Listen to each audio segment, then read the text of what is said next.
دا نوکان د ټول شریعت وایي چې نوکان په جمعه کې سړی باید کاټ کوي او په فقه کې دا وایي د چا د نوکانو لاندې چې اوړه بند سي بیا د بیا ډېره ماپ د ازمکو تاسې خوندې منډې اوړه خښتوي بیا دا اوړه چې خښته کړي د هغه نه بعد لاس ومینځي تر دا نوکان چې غټ وي تر دې لاندې اوړه پاته سي هغه اوړه بیا کلک سي دا فقه وایي تر اوړو لاندې اوبه نه ننوځي دا نور خاوره سي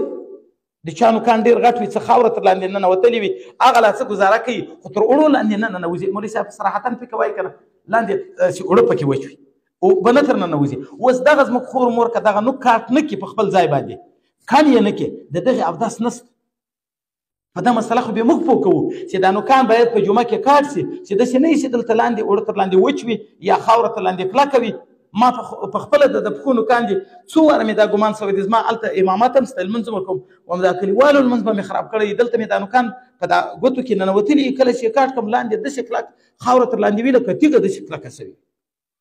نو چې دا دومره کلکه خاوره وي لکه تیږه هېته به اوبه څنګه ورننوځي په نوکانو باندې رنګ لګېږي په دغه باب کې به اوس خبره درته وکړم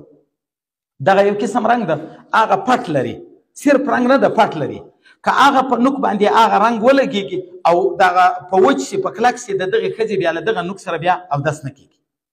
یو واره خو به یې د سطر درته ووایم ګورئ ورونو مولوي صاحب دوی به بیان ډېر درته کړی دا کتابي مسله ده کومه ښځه چې د دې په نوکانو باندې رنګ لګېږي په سونډانو باندې رنګ لګېږي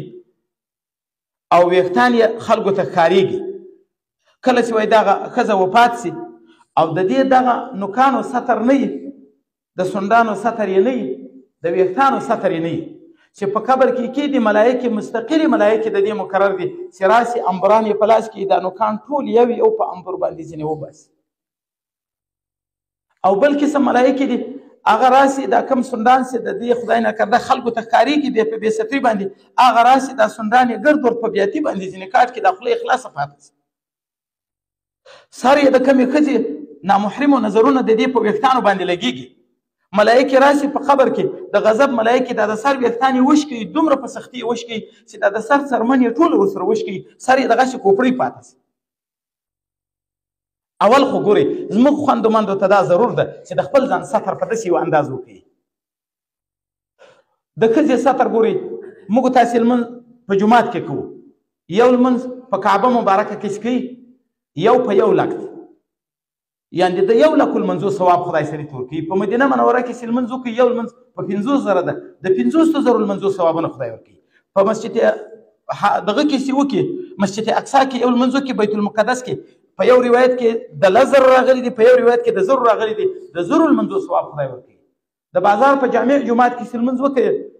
د یو لمونځ د 500 لمونځو ثواب خدای ورکوي د کلي په جومات کې ابتدایي حدیث دا راغلی و چې یو لمونځ د کلي په جومات کې وکړي د 25 ثواب خدای ورکوي اخر حدیث کې ترقي راغله چې د 29 لمونځو ثواب خدای ورکوي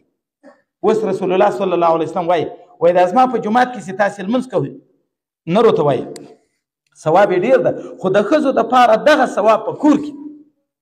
د ښځې دپاره په جومات کې لمونځ ثواب لري که په کور کې ثواب لري په کور کې بیا تر انګړ دننې په کوټه کې ثواب لري په کوټه کې بیا تر ټوله کوټه چې د دې د لمانځه دپاره کم ځای معلوم د په هغه کې ثواب ولې چې د دې سطر کې راسي